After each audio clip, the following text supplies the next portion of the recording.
realize I did not bring myself anything to drink, so if my mouth gets too dry, I'm going to have to take a quick break in about 20 or 30 minutes. We'll see.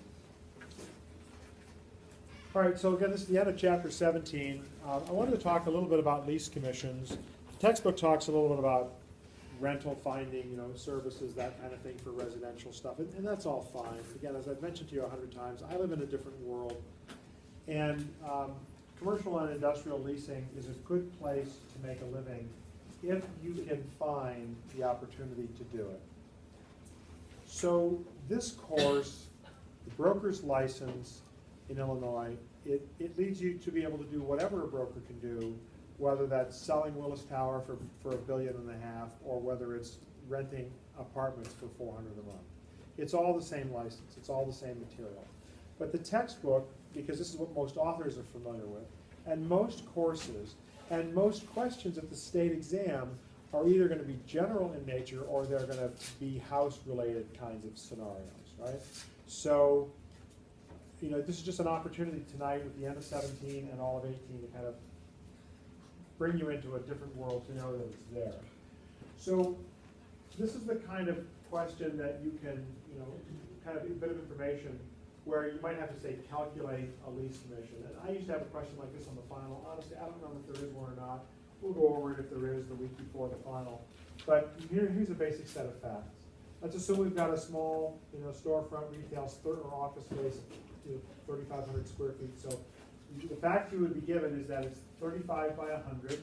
That gets back to a land area math calculation. That's that length times width. You've got to be able to calculate the square feet. Contract rents, as I mentioned Tuesday night, are per square foot per year. That's typically how things are quoted and how leases are calculated and analyzed. You've got this new 2-year lease, and there's a 5% commission on the gross value of the lease. What's the commission due to the brokerage? I wrote a question very similar to this for the state exam. As far as I know, it's in testing. It's testing phase or whatever. But I sat there while it got proofed by a number of other question writers and put into the pool. At least again as a sample question or test question for now. So here's the data. So then the question is, how do you calculate this? And you really know all this information already. It's just a matter of walking you through the steps. So that's really what we're going to look at here. So first, you calculate the area. Again, it doesn't matter whether you're talking about a lot or a space. It's length times width equals area in that same square dimension. Then you multiply that times the contract rent for that year. Now, an area where a lot of people forget to do this on a multi-year lease is then multiplying times the number of years. You're trying to come up with a gross value of this transaction, just like you would with the sale of a house, right? If the house were sold at $105,000, you would know 105,000 times 5%, that's going to give me my commission. Well, the first two steps here are just to allow you to even calculate what is the economic value of this lease. Area, and then the amount of rent, and then that, and then times the commission, that's the commission that would be due. And of course, you could split that between brokers if you had multiple brokers involved, or sometimes the owner of the building might reserve half the commission for themselves and pay out a co-op fee to a leasing broker, even if the owner of the building isn't a broker at all. So, that's how you would calculate that. Then my question to you here, besides the monetary portion, is when do you think lease commissions like this are paid? And this is a 2-year deal, so this tenant is supposed to take 2 years to fulfill their obligation to pay this $105,000. When does the building owner pay the broker the commission?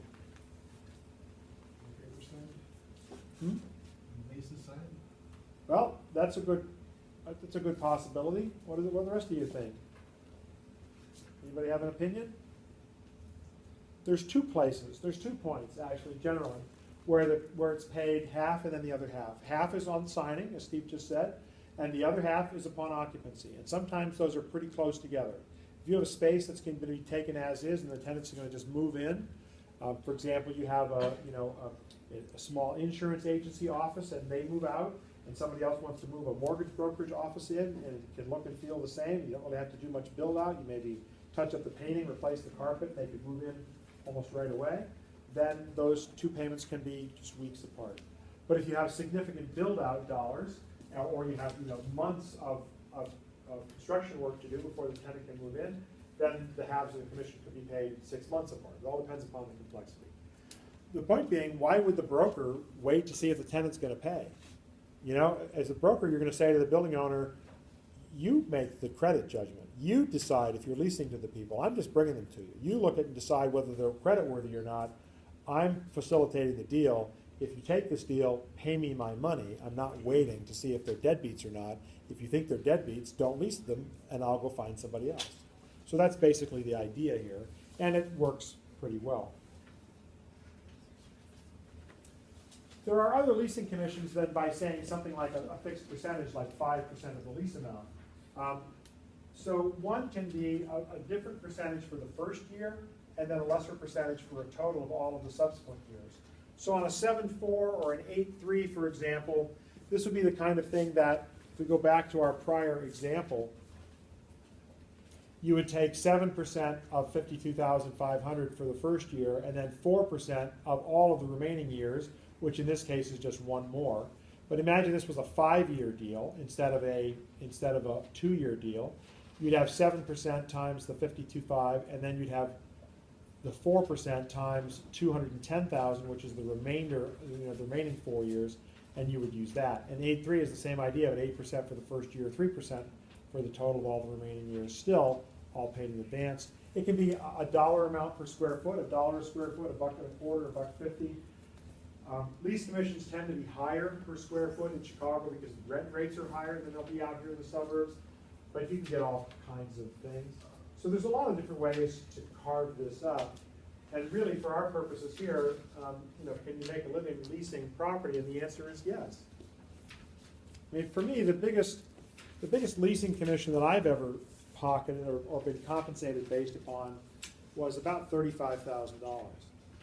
That's 5 years, 12,000 square feet, about $16, $17 a foot gross lease.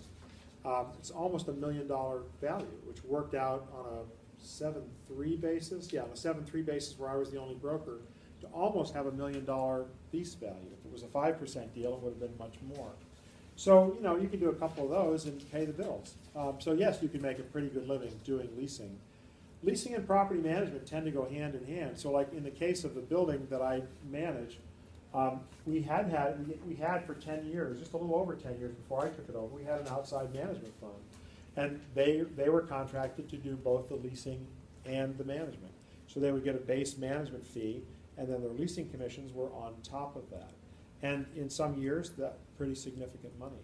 I think the most we ever paid them in 1 year for leasing commissions was also probably, this was 10 years ago, 9 years ago, it was about 35 grand. And so, that's pretty significant. So yeah, you can do that. And again, how do you get into that space is a different question. And, again, this goes back to how a broker is hired. For residential, you just walk in, they probably want you. As long as you have the license and you have a sphere of influence and you seem cogent and lucid, they're probably interested. With commercial brokerage, sometimes they're looking for people with a baccalaureate degree and a specific background, and they're typically recruiting at 4-year schools. That's not always the case. There are other ways to work up into leasing kinds of arrangements. I kind of like this sort of thing because I don't have to go out, if I'm representing a building, managing property and leasing the property, I don't have to go out and sort of prospect for business to consumers. I don't have to go out and chase tenants on a personal basis. I can send them mailers, I can put up advertising. It's much less of a salesmanship kind of position, and I can focus more on sort of the mechanics and the relationship with the building owner and that kind of thing. How do you search for your tenants? It varies, and we'll go over that a little bit tonight. It depends upon the property type. There's a lot of different answers to that question. And even within property type, depending upon a market or submarket, you may choose different ways. So we will talk about that tonight. In chapter 18, it's in those PowerPoint slides. Stuff that, as you obviously are pointing out, is not anywhere in the book at all. We could literally spend hours just talking about advertising for different property types. Right? So I don't think you can make a living just leasing houses unless you're working, residential, yes, but you're working for an apartment complex making 35, 40, 50 grand a year if it's a pretty big complex. But as a broker, as an independent contractor, trying to collect 500, 800, 1,200 bucks a month, I think you're gonna work way too hard to collect enough money to make very much of a living. That's just my opinion. I say that, and I have former students who do that, but they probably do it on a pretty big scale. So if you could, if you were, managing a portfolio of 30 houses or 40 houses, then maybe. But if you're just doing one off here or there, they're more of a pain than anything else, to me, anyway, the way I see the world. All right, so then, what can leasing commissions look like? Right, because, I've had the pleasure of selling property that was worth well more than $1 million, and I've been involved as a managing broker in sales up to $6 million, and, it's some pretty interesting deals otherwise. So I've seen the collection of six-figure incomes on, I've never done that myself, but on transactions, which is pretty cool. Six figures, for those of you who haven't figured that out, is north of 100 grand. So, lease commissions can get to be pretty big. So let's look at something which is not really that large, 50,000 square feet of, say, office or retail at 20 bucks a foot. So what's 50,000 square feet? Well, that's too small to be a grocery store of any kind today, probably. But it could be a single floor plate for, a major office building downtown, something like that. And $20 a foot for a downtown lease would be low. And, leases can get crazy high. For example, I think it was Bank of America, and United Airlines was another one. Each, leased like 250,000 square feet for 10 years at 30 bucks a foot over the past couple of years. Run those numbers. If you got a calculator handy, take 250,000 times $30 times 10 years.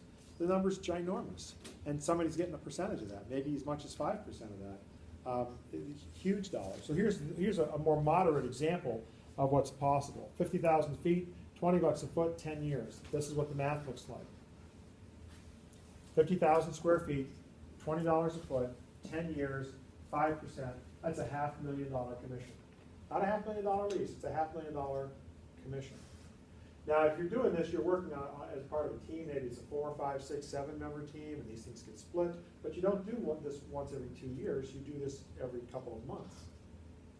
So there are big dollars to be made in leasing significant properties. Square footage tends to be really high in industrial property, but industrial property is cheap to construct and maintain, so the lease rates tend to be much lower. But those can be some pretty big dollar, commissions as well. This is different ways to calculate the same thing. If you did, three different ways to look at it. If you were getting paid $1 a foot, it's the same thing as a 5% on the numbers I happen to choose. If you did a 7.4 like I talked about earlier, it would be a little bit lower. Brokerage commissions have tended to be going up in this area over the past, I would say, 10 to 15 years. Those commissions being paid are much higher in percentage today, much higher in dollars than they were 10 to 15 years ago, which just shows that the commercial and industrial brokers are much more organized and focused on business revenue for themselves than residential brokers are. All right, so any questions about that at all and what you can or can't do in terms of leasing and making a good living doing that? All right, well, let's see what we can do here with property management. Again, I'm going to lecture on a lot of stuff. There's probably only 3 questions on your final out of the property management chapter. I'll try and highlight what those are here, but we'll also go over them again on our final review a week before, our comprehensive review a week before the final. So you don't have to pick up every single thing I'm saying. These classes always have a range. Some people are more interested in this thing than others, and this is a chance for me to reach out and connect with those people who are really interested in this. So if you get lost in here because you didn't read anything about this in the chapter, don't worry. Just take out of it what you can. I want you to have heard some of these things, at least know that they're there, have these slides to refer to, as opposed to have gotten a 30-minute lecture based on a pretty worthless chapter as a text, a pretty limited chapter, I should say. So what's property management all about? Overarching means what's the main or major goal or idea? It's to achieve whatever the owner is looking to get out of the property. What are the owner's goals and objectives? The goal is their big picture. Where do they want to be with the property in a year, 5 years, 10, 20 years? And the objectives are the steps you take to get there, one at a time. How are we going to do that? So short term might be, what do we want to accomplish this year? And long term is what's their disposition plan for the property? Are they planning on keeping this for a long time? Are they planning on flipping it? Those things matter in terms of how you're gonna manage the property. So you're gonna achieve their goals and objectives, which is gonna include, presumably, generating income for them. And by income, we're talking about monthly, quarterly, annual cash flow. You have certain expenses, and you've got, it's an operating business. A commercial, industrial, or even a house that's being rented, that's an operating entity now. It's a business, right, that you're operating, so you have to treat it as such. How are you gonna generate the income, and how are you gonna make sure that that income is higher than whatever the expenses are, so you have some kind of a net positive.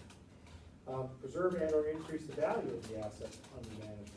So, not only do you need to generate positive cash flow, but you also need to make sure that you're maintaining it adequately enough so that the property value continues to increase little by little, year in and year out, and that can be a delicate balancing act. Because you can suck a property dry of cash pretty easily and then not have any money to repaint or repave or do all those kinds of things that you have to do to keep a property in decent shape along the way. You may or may not get involved in refinancing of a property as a property manager and or of a sale of a property.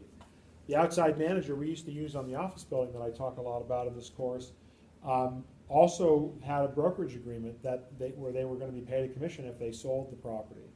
And in fact, I negotiated on a couple of deals with them where I decided to pull the plug a number of years ago, where I just didn't like what the ultimate result was going to be compared to what I thought we could do in the long run. So it kind of depends upon whether you have short-term thinking or long-term thinking as to where you're going to concentrate your efforts. And that's part of what we're going to look at tonight. How does the broker know what the focus review should look like? Part of that is by talking to the property owner and knowing what their goals or objectives are. The property manager has to be a little bit of all of this, or at least know where to go to get the expertise that he or she doesn't have. So accounting, a big chunk of what you do as a property manager deals with accounting. You collect rents. Remember, it's rent collection that's really the licensed activity that you're going to deal with mostly within property management. Technically, I argue that property management is not a licensed activity in Illinois. But rent collection is a subset of property management, and rent collection is a licensed activity, collecting rent or the supervision of same. But after that, all the rest of the accounting is not licensed activity. So, when the rent does come into the office, you don't have to have a license to take the check and turn it over and stamp for deposit only and record it in the ledger and put it into QuickBooks or Peachtree's accounting system or whatever. That's a bookkeeper or an accountant's job, a non-licensed activity, an unlicensed assistant, effectively, based upon how we've looked at this in the past. Sending out invoices or statements is typically, again, that's accounting work. And what about the accounting work to report monthly or quarterly or annually to the investors and maybe making distributions to them? All that kind of thing is accounting work. It's a big part of what property management is. So I think for me, property management is maybe 40% of what you do. Accounting, rather, is 40% of what you do in property management, depending upon the scenario you've got. You need to know a little something about design, architecture, and engineering. If you've got to remodel a space for property management today, if you know anything about CAD, that's a really good skill, computer-aided drafting, to where you can sit down and you can do your own two-dimensional floor layout. I encourage people who are considering a career in property management to go over to our program in Ackerlow Hall and take a couple of two-dimensional CAD courses. They don't really focus a lot on architecture and engineering anymore. It's more on manufacturing. But CAD is CAD, and learning how to use the system is good at the beginning, and you could learn to do that. Construction. All that build-out stuff we talked about in chapter 17, there's a lot of that. There's a lot of remodeling involved in property management, unless you're talking about apartments, in which case it's more maintenance-related stuff. But even there, every once in a while, the renovation is huge. We've had apartment buildings 30 years old. It's looking a little old and tired, and maybe it's time to drop a couple of $1 million and do a lot of different things to spruce it up.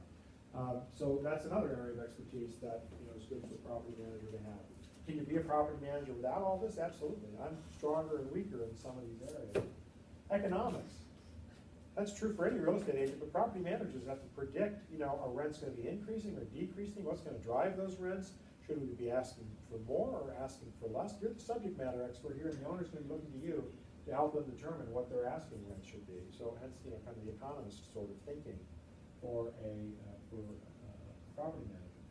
facilities in general, things like HVAC systems, plumbing systems, electrical. It's not as much construction as more maintenance related things. So, you know, which is better on a rooftop unit, electric heat or gas heat?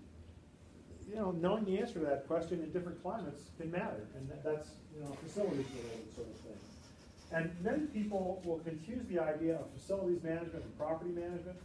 So facility management, there's no conveyance of property and there's no collection of rent.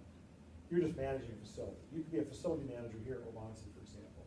You might have a title of property manager, but you're not leasing anything to anybody, you're not collecting any rent, and so it's a completely non-licensed activity. Facilities managers exist by the droves without real estate license. You take something like Willis Tower, since I mentioned it earlier, I think they have like 13 full-time building engineers who I would also describe as facility managers. Their job is to keep track of electrical systems, HVAC systems. You know, I'm going to keep calling it Sears Tower forever. Willis Tower has like something like 4 floors, which are actually double height floors, which are nothing but complete wall-to-wall, corner-to-corner electrical, mechanical rooms, utility rooms. You know, your utility room at home, which has a water heater and a furnace in it and an electrical panel. Well, they got, you know, 100,000 square feet of that times 4 at Sears Tower. So, you know, it takes a lot of people to manage all that stuff. That's the idea of facilities. The bigger the property, the more you can concentrate on. Small properties, the property manager is going to have to oversee all this because you can't afford a facilities guy or gal to focus on those things. Finance, you know, just the idea of does it make sense to do this or to do that? Finance is a pretty broad concept. We've talked about it a little. Some things come up in property management like life cycle costing. You know, what's the comparison to run? Go back to that example I gave a minute ago of gas heat versus electric heat.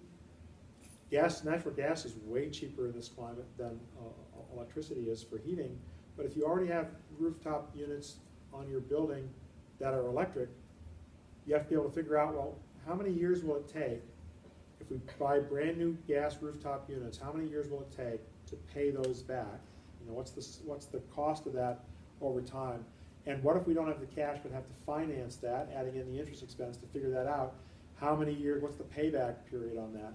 That's a fairly common exercise for a property manager to have to look at, along with perhaps discussing that with the owner. Law, you know, this whole course has been about law, but property managers is no exception.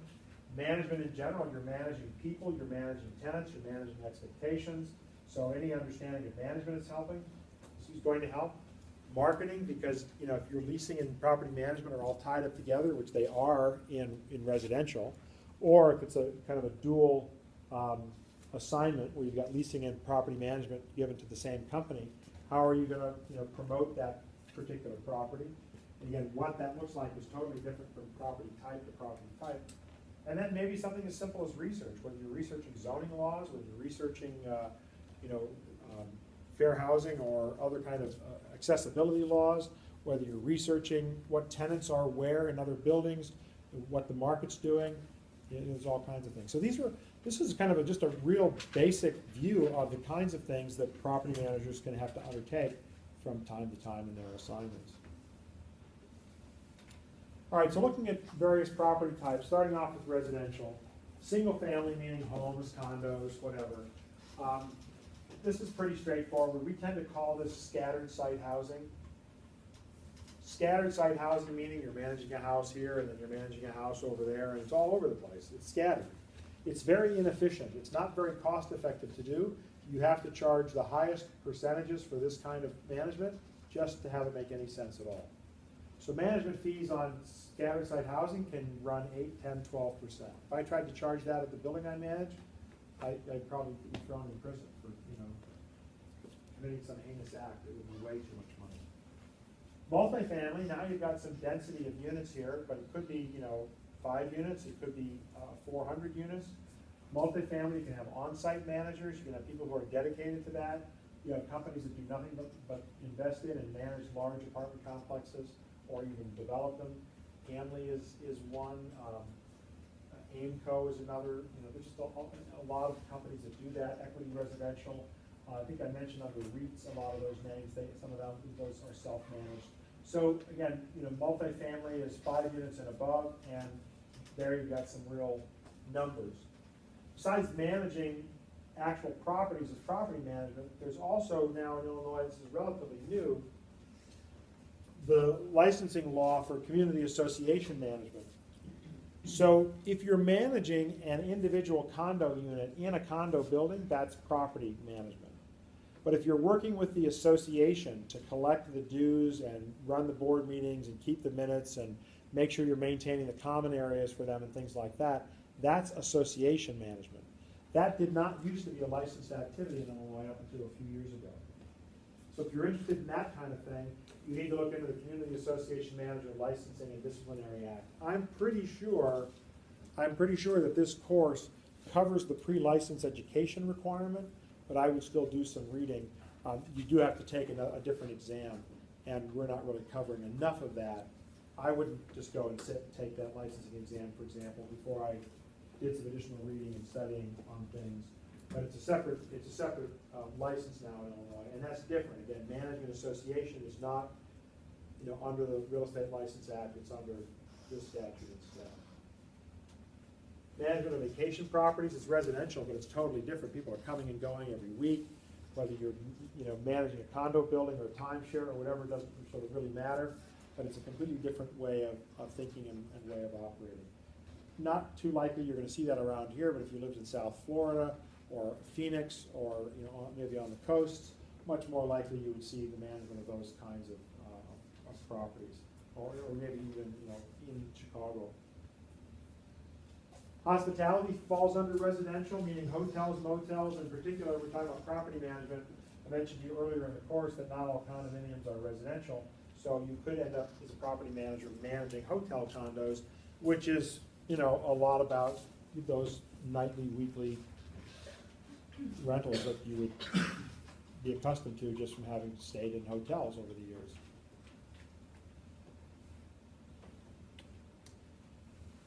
If we shift over to industrial property, again, pretty wide range. Industrial here used to mean manufacturing. Now a lot of it's just distribution centers. I shouldn't say just.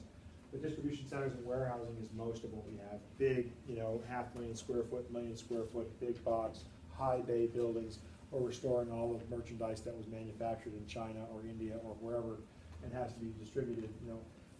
That's a big thing. And in centers like that, you're managing conveyor systems and racking and trucking terminals. It's just a lot different. Not many people work in some of these buildings.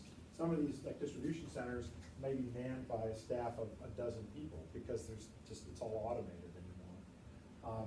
Manufacturing, again, kind of depends upon whether it's heavy or light as to what it is, but that's an area where you can manage not only a property, but maybe a whole manufacturing district, where you're managing a big, park, industrial park, and traffic and that kind of thing is as big a deal. And dealing with waste in manufacturing is a much bigger deal.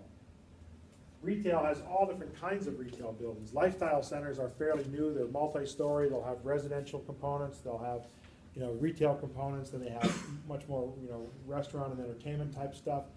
Power centers would be like the 300, 400, 500,000 square foot single story centers that are built on places like Randall Road, and so if you go up Randall Road in Geneva, where the old Navy is and all that, that's a power center that's there.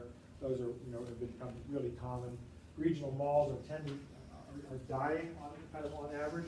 So you get regional malls like Woodfield and Oak Brook and Yorktown that are thriving, that are doing fairly well. Fox Valley is probably so. And you get other malls like Lincoln Mall, that we talked about earlier in the course, that's literally now closed. And I think what was the largest mall in the country was outside Cleveland. It should be pretty well entirely demolished. We're going to demolish that this year. So I think that's probably gone. So regional malls are waning, not growing. Smaller neighborhood centers, that's really what I manage. The 45,000 square foot building that I manage, it's mostly office today, was built as a neighborhood center. It was intended for a small grocery or restaurant type anchor, and then a bunch of small mom and pop stores. Those are still built today. And then you can get all kinds of freestanding stores and restaurants on the outlots, like just down here by Jewel, Chase Bank, McDonald's.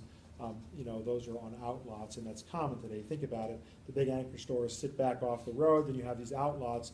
The outlots sell later. They only come in and develop those once those users expect that the main anchor, whether it's Menards or whether it's Jewel or whether it's Walmart, will attract enough traffic, and the rents are much higher for those outlots and or for the buildings in those outlots on a per square foot basis. The anchors don't tend to make developers any money. The anchors tend to make the development, and then all of the smaller spaces is where the profit is made. Office buildings, you'll get single tenant offices where somebody, has an office for themselves, or, they're big enough that they're the only ones. Along I-88, for example, Office Max, before they packed up and moved down to Boca Raton to be part of Office Depot a few years ago, Office Max was occupying 300 and some odd thousand square feet. They were the sole tenant in a building on the south side of 88, kind of in Naperville, but just a little bit after Warrenville and just before Lyle. So, I mean, you do get major, huge single-tenant office buildings. But lots of office buildings are multi-tenant. All the downtown high-rises would be this. You just have hundreds, maybe in some cases, of tenants. Certainly the building that I manage is multi-tenant, even though I think it's a total of 7 or 8. Low-rise and mid-rise is a little bit different to manage than high-rise because you've got mobility issues, you've got huge elevator banks and things. It matters. Medical office is an area that's still growing, because we're all still getting older and we don't want to be dead, and so medical stuff is a big growth area. Sometimes the baby boomers today are described as the pig in the python. I don't know if you've ever heard this analogy, but the idea is that the age continuum, right, is just a big long snake, and right in the middle there's this bulbous pig or capybara or whatever that the snake has just eaten and swallowed whole, and it's just kind of moving its way through the system. So that as long as the baby boomer bulge of the population is still moving toward getting older and needing more care, medical facilities of a number of types, whether it's elder care type things or whether it's just doctors' offices, is going to continue to grow, at least for the next 10 years, I would imagine. All kinds of mixed-use developments, in mixing of all sorts of these kinds of things. Again, imagine, every property type is a different exercise in management, and depending upon tenant mixes, it's different. A building is not only an operating entity, it has a personality. And sometimes it's based upon who comes and goes and does what. So talking about mixed use, again, using my property as an example, we have both office and retail in our property. And I don't know if I told you this story or not before, but I'm probably the only person who has ever towed Mayor Weissner's wife's car and lived to tell the tale. But on our property, we have kind of a challenge. When you have office tenants, they show up at 8 o'clock in the morning, and they park, and they stay there until they leave at 4:30 or 5 o'clock in the afternoon. Right? They want to get as close as they can, and they don't move. When you have retail or restaurant, you can't have those prime spaces filled up with people who aren't coming to your business. You need spaces that are available and that are turned over as people come, buy their stuff, get their food, and leave.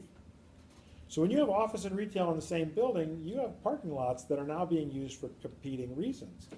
So we block out some spaces for the restaurant, for example, in our building, and make it dedicated to the restaurant, and we've had some other spaces where it'll be shared, and the office tenants are then not allowed to park in those spaces. Well, unfortunately, when we had the old property management firm, it wasn't really well marked. I'd been after them for years to start towing people who were parking in those dedicated, they got to turn over kind of space. And they finally did it, but only after erecting some very poor signage. And whose car did we tow on the very first day but Marilyn Weissner, the mayor of Aurora's wife, and the building is in Aurora. She was a substitute teacher at the Early Childhood Center in the building, and that was the first day she was ever there. So here I was trying to get the management company to go after these repeat offenders, these nasty office people who were constantly parking in the spaces that I thought were supposedly clearly marked, until I went out and actually read the signs and realized it was very unclear. So not only did we apologize and give her her car back at the end of the day, but we also had to pay the towing company the fee that I had expected them to pay. And then about a year later, I fired the management company because that was just one strike of many, and took over management myself. But that's where you get into with mixed use. Even just who's using the elevator for what, or who's, how the front entrances are used. All this kind of thing varies. I did a study on about a $300 million real estate development in Chicago where it's retail on 3 floors. And you have to drive in and up a parking ramp to park on the different levels. This is a Canal and Roosevelt. There was, I think there was an Office Depot and a Whole Foods and a number of other major national credit tenant retailers but all of a sudden, they're gonna be stocking and how they're gonna work is completely different than in a single-story retail center. Single-story retail center, each business has their own dock or has their own door. If you're a driver for Office Depot, you pull up in the Office Depot delivery truck, you jump out, you open the double doors, you get your dolly out, and you run right in with all the stacks of paper, supplies, boxes, whatever. But now when all of a sudden your Office Depot is on the second floor or the third floor, you get out of the truck, you go into the loading dock, you might have to wait for the elevator. And maybe you're competing with people who are using it for parking, who are Whole Food shoppers, or you have to wait for some other retailer who's got 30 minutes worth of deliveries ahead of you. It's a completely different exercise in how the building is going to be used if it's laid out, even if it's the same purpose. So again, just understand the idea that, you know, property management is no small, simple, easy area. It's pretty broad, and it will vary depending upon what you're doing. So for me, the best way to have learned it is to have done some of it. And I realize that, you know, when I look at other developments, oh, that would be a completely different animal than what I do currently. I've never managed a regional mall, for example. And in a regional mall like Fox Valley, you always have tenant cooperatives where you've got tenants that pay into an association. So you have sort of the Fox Valley Retail Merchants Association or whatever, and they make decisions about things like, you know, what holidays are we going to celebrate, and what people are we going to bring into the common areas, and how are we going to drive traffic. I don't do anything like that in my mostly office building, you know, kind of, I don't worry about that kind of thing at all. I have one restaurant, and, you know, when we had a problem with them where they couldn't make enough money to pay the rent, I cut the rent in half. Well, that problem solved, you know, so, I mean, because it just wasn't enough money in the world to solve their traffic problem, and I finally just, you know, sat down with them and figured out, you want to stay, you want to go, and, you know, I knew ahead of time what number they would have to be at to be able to break even or make money, and could we hit it or not. So again, different kind of analysis. All right, so one of the things you need to do is have a plan. And again, it comes back to what are the owner's objectives, right? So this is the property manager's responsibility to craft a plan for the property. You can have it very formal, you can have it relatively simple, kind of depends upon your relationship with the owner, or if you're the owner doing this to manage your own property. And even if you have a house, you should at least have a plan in your head. You're managing a townhouse, it's an ideal kind of rental property because there's no outside maintenance. You pay for that in your dues, right? All you have to do is worry about the inside. If you get a good tenant, they might stay there for 5 years, 10, 12 years if they got a family to raise, or even longer. And so what kind of objectives and plan and other things do you need to have? Well, just kind of keep up with the, you know, payments, and how are we going to handle them if they get behind in rent? What if somebody loses their job? These kinds of things happen. It's always helpful to have a plan, no matter how simple or complex your property. The simpler the property, the simpler the plan. All right, so owner's objectives, things like, I mentioned cash flow. Cash flow is different than income and loss.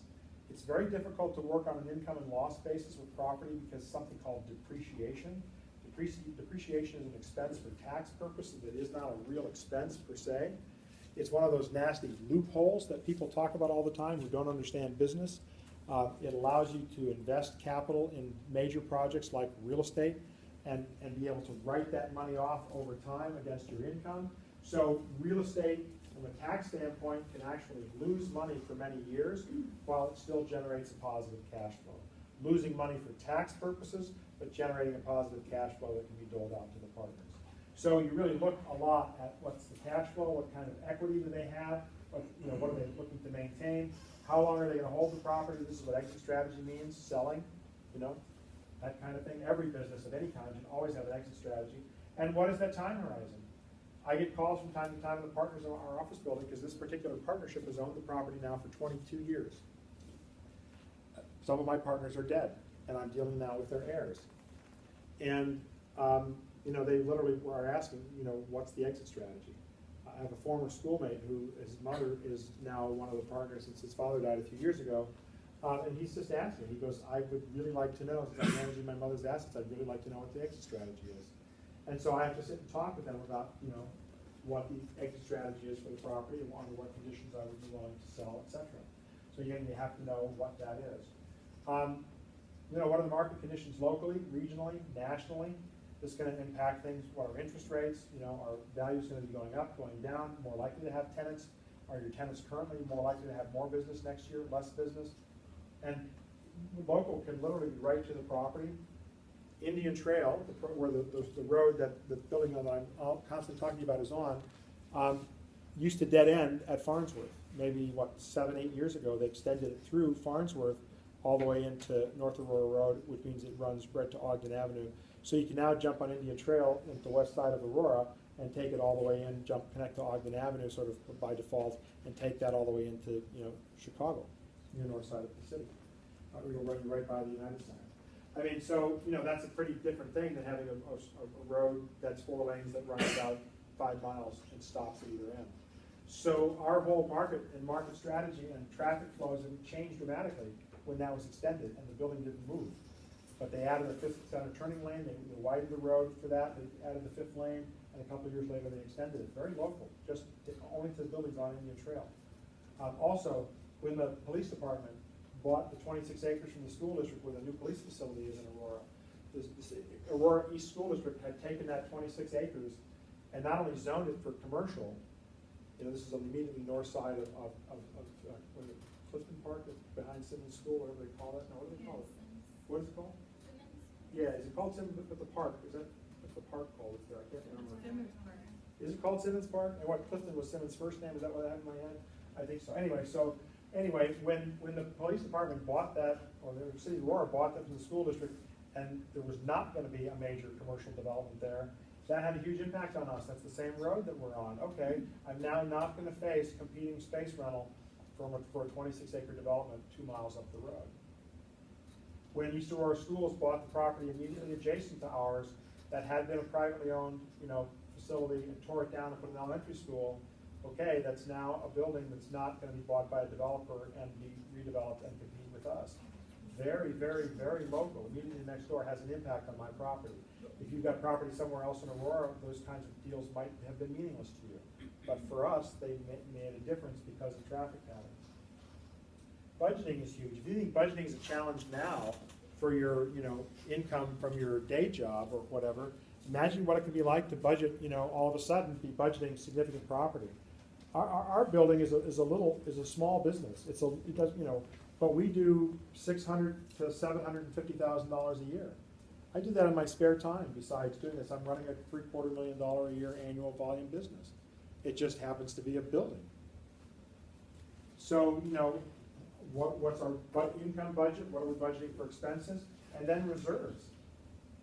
I don't even want to tell you how much cash we have sitting in the bank. I'm afraid to spend it. I'm afraid to give it back to the partners because, to replace the parking lot, $250,000. To put a new roof on, probably pretty close to that, a couple $100,000 anyway. So there's not enough cash in the world. What happens if I have to do that all in a couple of years? And what if I have tenants? What if major tenant moves out and I got to come up with $500,000 to do tenant build out? Where do I come up with that money? I don't have that at home in my piggy bank.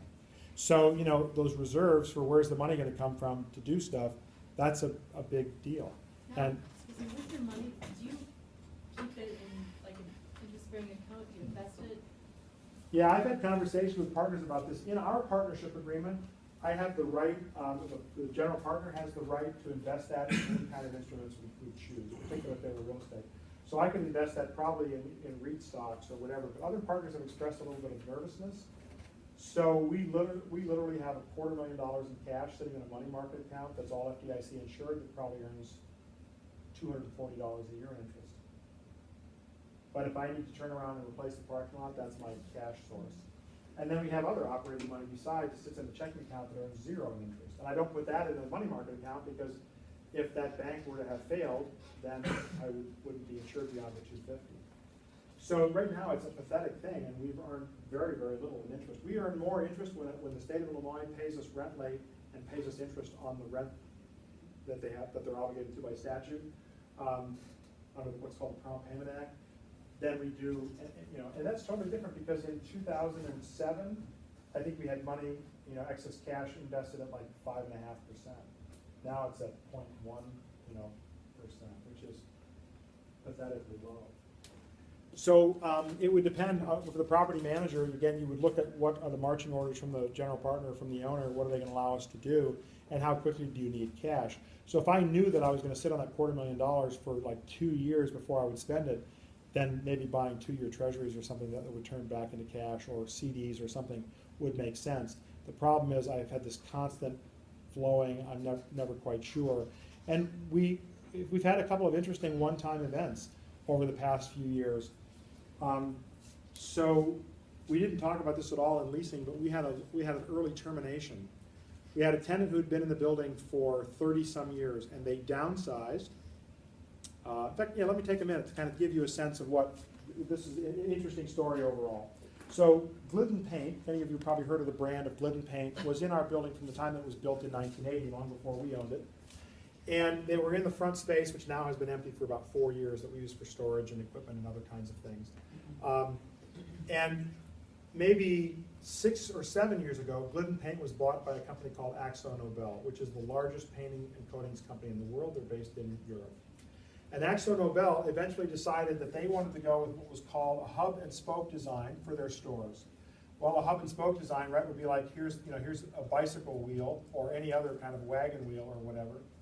And their thought was, rather than have a bunch of stores all over the place, all of which are large enough to have paint storage and paint mixing and all the other kinds of things you do with inventory when you're running a store, why don't we have one large store kind of in the middle, and then when Caterpillar calls up and says, we need 500 gallons of safety yellow to redo our walkways or something, if they're doing business with this store out here, they call this store, but the paint delivery doesn't come from here, it comes from the hub store, right? Because it's all connected or whatever.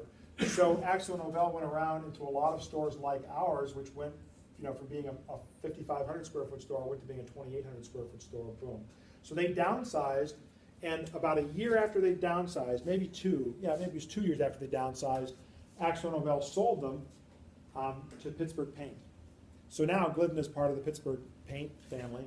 And within 6 months of the time that Pittsburgh Paint owed them, they called us up and said, we already have a store in Aurora. And so we want to know what it'll cost us to buy out of the lease. So when you have a lease that's ongoing, remember what I've told you, right? The tenant is obligated to pay the thing all along the way, especially when the tenant, Pittsburgh Paint, is much larger than we are as a tiny little entity. It's not the opposite, right? A lot of times if you're thinking there's this big bad landlord and then there's me as the little apartment tenant, I'm the little fish. Well, it was the opposite in this case. We're the little fish as the property owner. They're the big, the big entity. So they were coming to us and saying, on what basis will you buy us out? So this is where finance matters. I looked at it and they had $132,000 left, 2 years, 4 months, whatever it was, on this lease. Well, we had paid $60-some thousand to build out that space for them. We paid another $10,000 in leasing commissions. A bunch of that went to me, but the partnership, it still would pay that leasing commission out. So I said to them, look, we got 70 grand, which was supposed to be amortized over 5 years, and now it's only going to be amortized over 2.5 or 3. And you're leaving us, and we don't know. So what I would really like is the full rent amount. So when they said how much, I said just pay us the full amount. Well, they kind of snorted at that, and they made us an offer of like 35 grand. And ultimately, they paid us $100,000 with 2 years and 2 months left to go, or 2 years and 1 month left to go on the lease. So that $100,000 all came in at once. We weren't expecting that. So that was 100 grand. What do you do with that, right? So that's part of the cash that we've amassed. And then we had slowly over time accrued extra money in our escrow account for taxes, to where I kept complaining to the bank, and finally, when I got that major tax reduction I think I told you about, we paid $154,000 one year, $107 something the next. So all of a sudden, when they realized, oh, that's the new norm, they gave us $67,000 in cash back the next year out of our escrow account. So that was another major one-time event. This year, meaning 2014, so this is 3 years in a row, in 2014, who remembers what kind of storm we had in maybe mid-May? We had a major hailstorm. We had north of $100,000 in damage to rooftop heating and cooling units on our building. So that was another one-time event that the insurance company, our insurance company, which we pay like 18 grand a year, had to cut us a check for, a lot of money. Now they don't pay the whole thing, but all of a sudden I got a check for $78,000. What am I going to do with it? Well, I could either use that money to repair all these damaged units, or I can start replacing them early, maybe get better utility costs. So when I was talking earlier about electric versus gas units, I'm going through that exercise right now. Half the building's electric, half the building's gas. So, one store, knowing a little bit about how this one store decided they wanted to operate differently, downsizing, moving, and then getting bought by somebody else, and then getting, buying them out. Oh, and by the way, within 2 months after the time they left, I released the space. It's a little less money, but that was pretty cool. And I got a commission, by the way, on, it's a commissionable expense for the buyout. That was $100,000 the center didn't expect, so I charged them 5% for that, and then I got a commission when we released it. So I got 3 commissions on the same space in 3 years. What the hell do I need to teach for? I should just, I should just stand there outside that space and wait for something else to happen. It's not like that usually, but it's kind of a funny sort of thing. So, this is all sort of tied into managing and leasing one property, the oddity of what can happen. And again, the more you sort of know about all this business stuff, the more these opportunities exist. So you can bet, in my entrepreneurial way of thinking, as both the investor and the manager, I'm thinking, how can I get as much money out of Pittsburgh Paint as possible?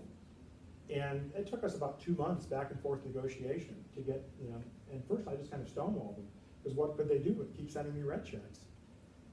Right? They just, they wanted it to end, and I just, no, until they started, coming up with much higher numbers, and we got pretty close. So we, the partnership all of a sudden ended up with, even after all the commissions and fees, $50,000, $60,000, $70,000. It never anticipated out of that. They left, somebody else immediately moved in. Very, fortuitous. So, and we're going to end up with new rooftop units. I think if the plan goes according to plan, we'll drop probably $150,000 this year on those rooftop units, $108,000 of which will have come from the insurance company. Good time to replace, a bunch of your units. So that'll 150 will cover 10 new units and new gas meters and things. I got to meet 94 out there to make sure I know how it works. But anyway, so again, there's a lot of stories and kind of what happens and whatever. How do you budget for all that? Well, you really can't. But you try and budget, what happened last year? So what happened last year, what do we expect to happen this year? And that's where your budget comes from on something like this. You take last year, you're going to put it forward, or the rent's going to be higher, lower, or expenses going to be same or more. And it's not an exact science. I don't know how to predict snowfall. I don't know how to predict how much the grass is going to grow. I don't even know how much to predict how much we're going to have to pay the lawn mowing guy to clean all the bits of asphalt out of the lawn, because this year I had to pay like 10 grand to somebody with a front end loader to lift up all the snow and ice out of the parking lot and dump it into the lawn where it's now melting, because we were losing most of our parking lot. If you have enough snow, right, you just can't pile it enough places. Some years we have that problem, some years we don't. So I tend to want to budget conservatively. In other words, expect we're going to take in less and spend more. And when it doesn't happen, that's a good thing. And so last year, I made a $100,000 distribution to the partners. So not only do we have $400,000 in cash right now, plus 70-something in escrow sitting for this rooftop unit thing, but I could have had another 100 if I didn't give that money out to partners last year. But that's what they're in the deal for. So, they're looking for cash flow. All right, the management agreement, and we talked about well earlier in the course. It's a general agency agreement. You're making decisions on behalf of your client, right? So although I am, technically, I like to refer to myself as the owner of the property, I'm really making the decisions as the property manager or the agent for the property. And so it would be the same as if I wasn't in that position. I'd be making the same decisions, how much should we be paying for that snow removal? How much should we be paying each time the lawn is mowed? You're making those kinds of decisions. If your investor wanted to make those decisions, they would just manage the property themselves. So this is totally different than a house where it's all about listing, selling, where it's all about closing the deal, letting them move on, and it's a short-term relationship. Property management agreements that I've operated under have run as long as 10 years. That's a long agency agreement, right? So, things that are in the management agreement, basic description, address, and PIN is adequate. We'll give you it's the permanent index number, the taxpayer ID number, basically, for the property. Again, long-term, usually very long-term. What's the manager's responsibility? That's critical. In fact, management's responsibility and scope of authority, although I've got something in between the two here, those two should line up.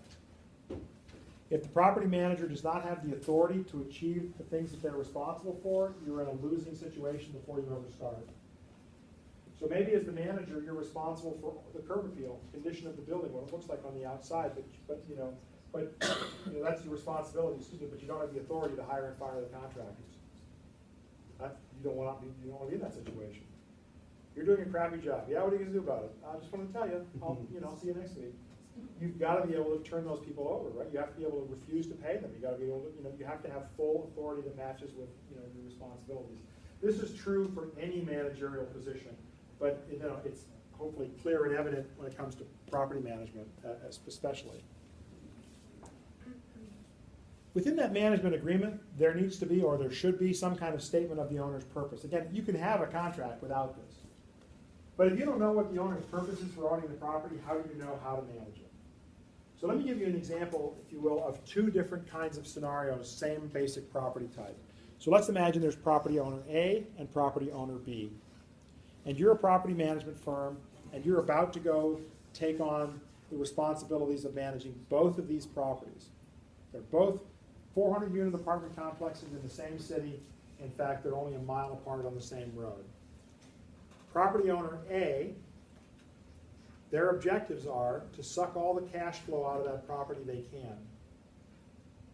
And so they say to you, when it comes to management, things like, if something breaks, do not replace it, repair it. Chewing gum and baling wire is good with us. Whatever you need to do to just keep the thing open and keep the thing operating, we need all the cash flow we can get. Property owner B has a different set of objectives, and they say, if something breaks, replace it. If the compressor goes out on the air conditioning unit, replace the entire unit. Don't just replace the compressor. It's about curb appeal. It's about long-term market value. We want to pass this property down to our children in 30 years, or their kids in 50, 60, 70 years. You need to know what the investment objectives are of the property owner, and that should be ideally memorialized in the management agreement, so you have a sense of what the owner's trying to get out of the property. So you've got something to refer to other than just somebody representing the owner telling you orally, this is what we're trying to get out of the deal. I've seen lots of management agreements, operated under lots of management agreements, with no statement of the owner's purpose, where it was all handled orally. And there's the typical contractual risk to that. How often are you going to report as the manager to your property owner? Monthly, weekly, quarterly, annually? And what's the level of the reporting going to be besides the frequency? What kind of detailed information do they want? Do you want to know every time we have a lease showing? Do you want to know only when we've got a lease coming to you? Do you want to know, a lot of detailed accounting every month, or you want the detailed accounting every quarter or every year? These are things that should be spelled out in the agreement so that it's clear what services you are providing. How the management fee is calculated. This is your brokerage fee, basically, but it's for property management services. It's not at all uncommon. It's just a percentage of the gross income, or the potential gross income. And we'll define what potential gross income means in the next class when we look at chapter 19. That's common. But it also might be something much more complex than that. If you take a major downtown high-rise, the property management fee may be based upon how many people you have working there for the management company. So if you're paying somebody 40 grand a year, we'll pay you 80 grand a year for their time. That kind of thing, you bill sort of by the hour. That can happen on those kinds of properties. Or it can just be a flat fee. Sure, I'll manage your house. I need to get $100 a month. $1,000 every time I rent it, $100 a month just to collect the check and call some contractors. You can do it any way you want to do it, as long as the parties agree. It has to be spelled out. Who's responsible for what costs? Not just with the tenants, that's defined in the lease, but between the management firm and the owner. Who's responsible for paying marketing costs? Right? If I didn't caution you enough, as a broker listing a house, who's paying for the marketing costs? The broker listing the house. And if you never sell it, you've got out-of-pocket expenses. But what about for a broker managing and leasing an office building? Who's paying those expenses? That's got to be defined. If you're doing residential property, you have to have an equal opportunity statement, and it doesn't hurt to have it for other property as well. Fair Housing Act would require you to have it. There are equal housing, there are equal opportunity issues with non-housing property, by the way, and I'll touch on that very briefly in chapter 21, but you can have civil rights violations problems besides something like ADA. If you refuse to lease to somebody, refuse to show somebody property, if it's office, retail, whatever, it doesn't have to be residential, there is a Civil Rights Act that can put you in a world of hurt if you're doing it based upon race, To mention the other night, leases drive value, leases drive everything. Hey, it defines the agreement between your client, the owner, and the tenant. When do they expire? How much are the rent amounts? When do they change? You know, who knows what kind of lease, who owes who what notice, and what are we supposed to be doing for that tenant? You know, is there anything special we do for tenant A that we don't do for tenant B? I get emails from tenants all the time. This is thus and such went out. Whose responsibility is that? Yours or mine? I'm like, cool, you guys don't even read the lease. Awesome. You know, I can just email them back and say that's your problem. But for the most part, I have a pretty good idea, and if not, I consult the lease because that's where it spells out who's responsible for what. And it's not always the same with every tenant. In our building, the state of Illinois insists on use of their lease, so their lease is very complicated. Their lease must have 8 pages in it that just deals with the quality and type of carpeting that you can use in their space. Seriously, 6 to 8 full pages on nothing but carpet. They spend more time on that than they do on, you know, like the rent part of the thing. That's different. I got to go look stuff up whenever it's time to do certain things for the state. Building codes, you know, when you're going to renovate something. Recently, we renovated the space in the building, and most of what I was doing was taking out sinks. Just taking out sinks, not adding sinks. We weren't adding plumbing, we were removing plumbing. I had to get that approved by Fox Metro. Fox Metro needed to review the prints to say, yep, you can go ahead and remove these 4 sinks. What was a doctor's office was no longer going to be a doctor's office. That held up the whole process because even the city of Aurora didn't know that that had to be part of the permitting process. That was a requirement. Zoning, you know, what can you do in a particular property, you know? Can I rent it for this particular use or for this particular purpose? And if they change, you got to stay on top of that. Back to the accounting part of things, it's helpful if you can read an operating statement, you know, if you know things like the financial statements. If you've taken any accounting classes or any business classes where you've learned to do that, that's good. If not, I would recommend it. Being able to read a profit and loss statement, being able to read a balance sheet, statement of cash flows, those are the 3 main types of statements. It's huge, and again, statement of cash flows for property is more important than probably than profit and loss. So the operating statements is where you're going to get your budget from. And I put this term pro forma in here so you would have heard it. Pro forma is a projection. So this is what we're projecting. And pro forma can be true with anything. When you first build a house and you go to the bank and you say, I'm going to build it for 200 grand and I'm going to sell it for 260, that's a pro forma. You know, you're projecting what your profit's going to be. Or if you're going to buy a house for 30 and fix it up, spend 20 and then flip it for 80, you give them a pro forma statement which shows here's what I'm expecting. But if you're managing property, you know, you're going to have a pro forma every year based upon what? Last year's budget. What do you think this year is going to be based on last year? And then every month probably, or at least every quarter, you should compare how are we doing. We've got $1,000 a month for this kind of maintenance. Are we at 800 or are we at 1200? And is it going to get out of control? Or, you know, are we going to be able to rein it in? Or is it, you know, snowfall we couldn't do anything about, and you know our budget is just killed for the year. In which case you make an adjustment and tell the owner accordingly. Profit and loss is much more of a matter of income and expenses. And again, I don't focus on this too much. We do have to provide documentation to our clients for income tax purposes. So we either provide, in places that I've worked for, I'm working now, currently I don't have anything to do with taxes. I hire, you know, the property management aspect, I provide the books to the tax accountant provides the returns back to me, and I mail those out to departments.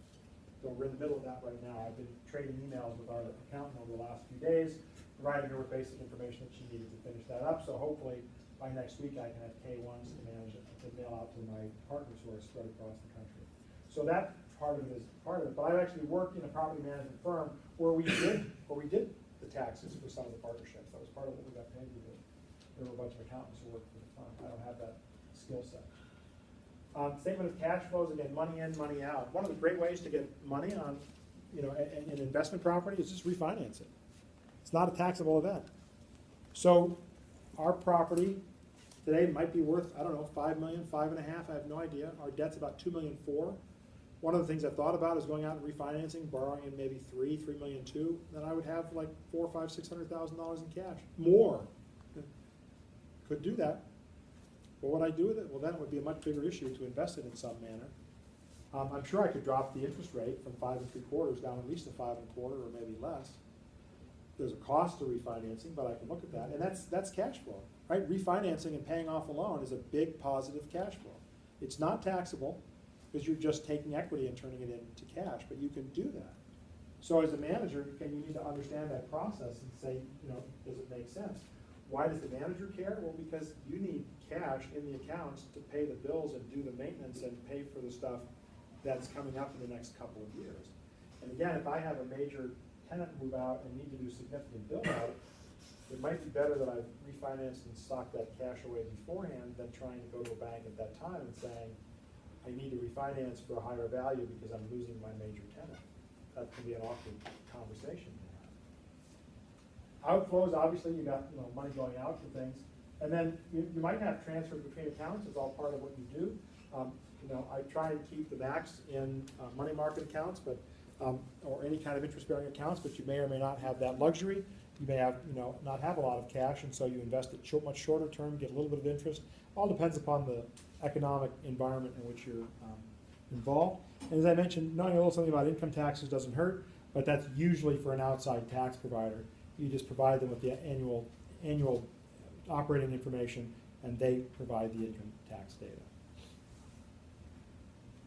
All right, rather than press on with a new subject, why don't we go ahead and take a break. Let's come back at 5 till about 14 minutes from now, and then we'll get into talking about renting the property, which is kind of leasing and kind of property management at the same time.